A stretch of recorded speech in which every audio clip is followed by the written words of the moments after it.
Welcome back to my YouTube channel DPSC with Bhumika. I hope आप सभी अच्छे होंगे और मैं भी अच्छी हूँ। तो लास्ट वीडियो में हमने कवर किया था हमारा यूनिट 3 का टॉपिक। तो इस वीडियो में हम ये लास्ट टॉपिक है यूनिट 3 का, तो इसको कवर करते हैं। Care during neonatal stage, protective and responsive care and stimulation. अब नियोनेटल स्टेज मतलब पहले बर्थ से लेकर just before the birth to 1 month period of the baby. Neonatal stage में बच्चे को सबसे ज्यादा न्यूट्रिशन की जरूरत होती है, मतलब उसका न्यूट्रिशन उसकी ग्रोथ और डेवलपमेंट पर ही डिपेंड करता है। अगर बच्चे को भरपूर मात्रा में न्यूट्रिशन मिलेगा तभी उसकी जो ग्रोथ और डेवलपमेंट या फिर हेल्थ है वो अच्छी होगी। और अगर ऑन द अदर साइड बच्चे को न्यूट्रिशन नहीं मिल पाता है इस टाइम पीरियड में, तो उसकी ऑटोमेटिकली जो डेवलपमेंट और ग्रोथ है वो इफेक्ट करती है और वो बहुत सी डिजीज का शिकार हो जाता है। और सबसे मेन होती है डायरिया, जिसमें से डायरिया हो गया। और हमें हमेशा ध्यान रखना चाहिए कि बच्चे को टाइम टू टाइम वैक्सीनेटेड कराना चाहिए, मतलब जो इम्पोर्टेंट है उसके शरीर के लिए। और कुछ ऐसी वैक्सीनेशंस है जो कंपल्सरी होती है बच्चों के लिए एट द एज ऑफ 1 और 2। तो इसमें यही कुछ हम ऐसा पढ़ने वाले हैं। तो चलिए स्टार्ट करते हैं। पहला आता है हमारा फीडिंग। फीडिंग मतलब बच्चे को ब्रेस्ट फीड करना with through milk by mother 5 to 6 times a day। बच्चे को 5 से 6 बार दिन में दूध पिलाना चाहिए ताकि उसको पूरा न्यूट्रिशन मिल सके। By 4 months of age, baby require more nutrition than milk alone can supply। अब जो 4 मंथ तक बच्चे को दूध पर ही रखना चाहिए, मतलब दूध ही पिलाते रहना चाहिए, लेकिन 4 मंथ के बाद उसकी जो बॉडी है उसको ज्यादा न्यूट्रिशन, मिल्क के अलावा ज्यादा न्यूट्रिशन की जरूरत होती है, जो कि हम कुछ ऐसे फूड्स या फिर वेजिटेबल्स या फिर फ्रूट्स को खिलाकर कर सकते हैं। जैसे कि बनाना को मैश करके खिला दिया, या फिर उसको कुछ ऐसा लिक्विड पिला दिया, कोकोनट वाटर या फिर जूस वगैरह, वो भी कम मात्रा में, ज्यादा में नहीं, कम मात्रा में। तो हमें स्टार्ट करना चाहिए लिक्विड से। बच्चे को लिक्विड, जैसे कि लिक्विड तो मिल्क ही है, लेकिन उससे अलग हमें बच्चे को लिक्विड पिलाना चाहिए ताकि उसकी बॉडी में न्यूट्रिशन की मात्रा कंप्लीट हो जाएगी। और इस टाइम पीरियड में हमें बच्चे की जो हेल्थ है उस पर ज्यादा अटेंशन देना चाहिए ताकि वो उसकी जो डेवलपमेंट है वो पूरी तरह से हो सके। नेक्स्ट आता है begin with liquid and meshed food. ये मैंने बता दिया कि मैश्ड फूड उसको करके खिलाना चाहिए, या कोई वेजिटेबल्स हुई उसको बॉईल किया पहले तो वेजिटेबल को, देन उसको मैश किया, देन उसको खिला दिया। उसमें ना तो कोई मसाले वगैरह ऐड करने, उसको सीधा ही खिला देना, क्योंकि वो ज्यादा बेटर रहती है। क्योंकि मसाले से तो बेबी की जो इम्यूनाइज सिस्टम है उस पर ज्यादा जोर पड़ता है, उसको ज्यादा खराब करता है मसाले वगैरह। At the age of 1 month या फिर 1 month नहीं, 3 से 4 month. Next is breast milk till 15 months। अब जो मदर को कंटिन्यू रखना चाहिए ब्रेस्ट मिल्क कब तक, 15 months तक। प्रिकॉशंस। अब कुछ ऐसे प्रिकॉशंस जो ब्रेस्ट फीडिंग या फिर हम कह सकते हैं बच्चे को हम जो 4 मंथ के बाद खाना खिलाते हैं उसके वक्त हमें ध्यान में रखने चाहिए। पहला तो कि जो हम उसको खाना खिला रहे हैं वो ना तो ज्यादा गर्म हो ना ज्यादा ठंडा हो, पहला ये हो गया। दूसरा कि हम अगर जो बच्चे को खाना खिला रहे हैं किसी यूटेंसिल्स में या फिर किसी ऐसे बर्तन में जो साफ ना हो, उसमें हमें बिल्कुल भी नहीं खिलाना चाहिए, क्योंकि वही बीमारियां पकड़ जाएंगी, बैक्टीरिया होंगे उसमें, और फिर वो बच्चे की स्मॉल इंटेस्टाइन या फिर उसके स्टमक में जाके इन्फेक्शन फैलाते हैं, जिससे बच्चे को डायरिया होता है। और बहुत ऐसी डिजीजेस जो बच्चे की ग्रोथ या फिर डेवलपमेंट को इफेक्ट करते हैं। तो हमें ध्यान रखना चाहिए कि जो यूटेंसिल्स है, जिस बर्तन में हम बच्चे को खाना खिला रहे हैं वो साफ हो बिल्कुल। 2 प्रिकॉशंस हो गए। देन थर्ड इज कि बच्चे को कभी भी फोर्स नहीं करना है खाने के लिए, और या फिर हम ऐसा भी कह सकते हैं अगर उसका पेट भरा हुआ है तो हम उसको फोर्स जबरदस्ती नहीं खिलाएंगे तू खाना खा। ये हो गया हमारा थर्ड प्रिकॉशन। अब हम फोर्थ पे आते हैं। तो हम कहते हैं कि बच्चे को हमेशा जो वेजिटेबल्स और फ्रूट्स होती है विद स्किन, जैसे कि एप्पल हुआ, तो विद स्किन वाले फ्रूट्स और वेजिटेबल्स हमें बच्चे को नहीं खिलाने चाहिए, क्योंकि उनमें ज़्यादा फाइबर होता है और फिर वो जो बच्चा है उसको डाइजेस्ट नहीं कर पाता है। तो एक ये प्रिकॉशन हो गया हमारा। नेक्स्ट इस बच्चे को हमेशा one food at a time खिलाना चाहिए, मतलब उसका रेगुलरली टाइम सेट करना कि उस चीज़ को उसी चीज़ पे मेंटेन रखना कि इस टाइम बच्चा ये खाता है।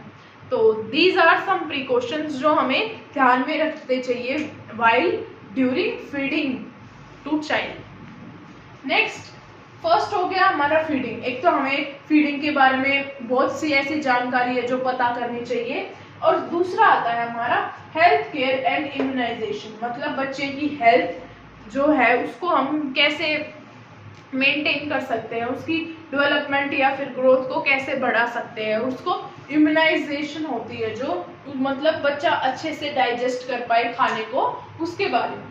Many child dies in first year due to tetanus infection of respiratory। अब हमारे देश में बहुत से ऐसे बच्चे हैं जो बर्थ के पहले साल में ही मतलब उनकी डेथ हो जाती है। क्यों?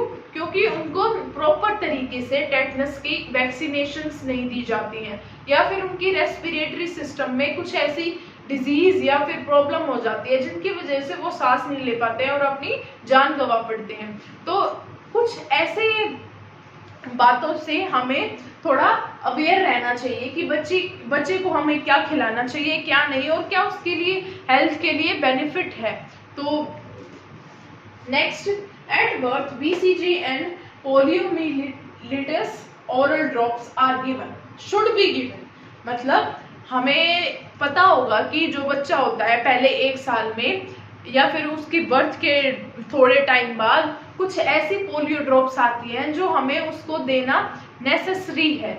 और आपने अपने गांव या फिर देहात में देखा होगा कि बच्चों को पोलियो वगैरह देने के लिए आते हैं। हमारे गांव में तो बहुत से ऐसे डॉक्टर्स हैं जो पोलियो देने के लिए स्पेशली मतलब शहर से यहाँ पे आते हैं।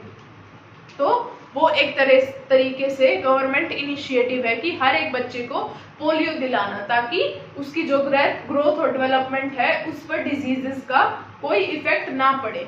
तो ये एक तरह से बढ़िया बात है कि बच्चे को पोलियो, और हमें दिलानी भी चाहिए पोलियो। अगर आप किसी ऐसे को जानते हो जिसको नहीं पता कि ये एक पोलियो वैक्सीनेशन है जो हर एक बच्चे को बर्थ या फिर कुछ टाइम के बाद दिलानी चाहिए, तो आप उसको अवेयर कर सकते हो कि ये BCG एक ऐसी या फिर पोलियो ओरल ड्रॉप है जो हमें बच्चे को देनी चाहिए।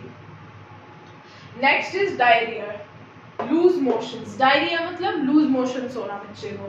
Next is due to loss of water salt minerals, मतलब बच्चे के शरीर में लॉस ऑफ वाटर, पानी की कमी, डिहाइड्रेशन, मतलब वो ज्यादा पानी नहीं पी रहा है, उसके शरीर में मिनरल्स की कमी हो रही है, ऐसा खाना वो नहीं खा पा रहा है उसका, या फिर उसको नहीं फीड किया जा रहा है ऐसा खाना जिसमें मिनरल्स की भरपूर मात्रा हो और सोल्ट भी हो, मतलब सोल्ट का खाना उसे नहीं दिया जा रहा है। नेक्स्ट, इसका क्या सोल्यूशन है? Rehydration solution. इसका एक सोल्यूशन ये है, या फिर इसका एक मेजर हम ये कह सकते हैं कि थोड़ा सा पानी गर्म किया, उसमें थोड़ा सा चुटकी भर नमक डाला और बच्चे को पिला दिया, जिससे उसकी जो डिहाइड्रेशन है, उसकी प्रॉब्लम है, वो कम हो जाएगी और उसके जो डायरिया डिजीज है वो भी खत्म हो जाएगी। Next is growth monitoring. अब ये थोड़ा सा इम्पोर्टेंट है क्योंकि हमें टाइम टू टाइम बच्चे की जो ग्रोथ है उसको मॉनिटर करते रहना चाहिए, क्योंकि आजकल तो बड़ों में भी फेलियर का पता नहीं लग जाता कि कब किसको क्या डिजीज हो गई। इसलिए हमें बच्चे का जो चेकअप है और उसकी केयर है वो एक रेगुलर टाइम बेसिस पे करती रहनी चाहिए। जैसे कि 6 महीने में या फिर 2 बार चेक करा लिया बच्चे को, उसकी होल बॉडी का चेकअप करा लिया, उसको कोई डिजीज तो नहीं है, या फिर उसको फुल वैक्सीनेटेड रखना। तो ये एक तरह से ग्रोथ मॉनिटरिंग हो जाती है बच्चे की। अब यही था इसके अंदर केयर की बच्चे की नियोनेटल स्टेज में क्या केयर होनी चाहिए। और सबसे मेन इम्पोर्टेंट तो यही है कि बच्चे की जो ग्रोथ है, उसको डेवलपमेंट है, उसको हमें बढ़ावा देना चाहिए। बच्चे की जो बॉडी की डेवलपमेंट है उस पर ज़्यादा अटेंशन देना चाहिए। कैसे कैसे, जैसे कि मैंने आपको बताया इसी में फीडिंग में कि बच्चे को ऐसा खाना ना खिलाएं जिसकी स्किन हो, मतलब fruits with skin and vegetables, जिससे बच्चे की जो इंटेस्टाइन है या फिर स्टमक है उसमें इन्फेक्शन या फिर हम कह सकते हैं उसको ज़्यादा जोर पड़ता है उसके डाइजेस्टिव सिस्टम पे। तो कुछ ऐसी बातें जो हमें ध्यान में रखनी चाहिए ड्यूरिंग फीडिंग। तो this was all about care during neonatal stage. चाहे तो आप इसका स्क्रीनशॉट ले लो और साथ में नोट्स बनाते रहो। तो ये था हमारी यूनिट 3। अब यूनिट 3 हमारी कंप्लीट हो चुकी है। अब नेक्स्ट वीडियो में हम यूनिट 4 से स्टार्ट करेंगे। अब हम हमारा जैसे कि ये यूसीसी बुक चल रही है, तो अगर आप ये चाहते हो कि मैं पहले यूसीसी बुक के ओनली 5 यूनिट्स कराऊं, तो आप मुझे कमेंट सेक्शन में बता देना, तो हम दूसरी बुक स्टार्ट करेंगे। जैसे कि लिटरेसी वाली बुक है हमारी लिटरेसी वाली बुक है हमारी फर्स्ट ईयर की, तो उसकी यूनिट हम स्टार्ट कर देंगे। अगर आप चाहो तो ऐसा कमेंट सेक्शन में बता देना, वरना नहीं तो हम यूसीसी बुक की सारी यूनिट्स हैं उनको कंप्लीट करने के बाद ही दूसरी बुक पर आएंगे। कितनी यूनिट्स हैं, शायद 7-8 यूनिट तो होंगी ही। तो 3 हमारी कंप्लीट हो चुकी है, वो भी आराम से हो जाएंगी धीरे धीरे। तो तब तक के लिए आप इनको पढ़ो और नोट्स बनाओ साथ में। तो thank you so much, see you in the next videos. Do like, share and subscribe this channel. और आपको अगर कुछ समझ में नहीं आया तो कमेंट सेक्शन में कमेंट कर देना। Thank you so much.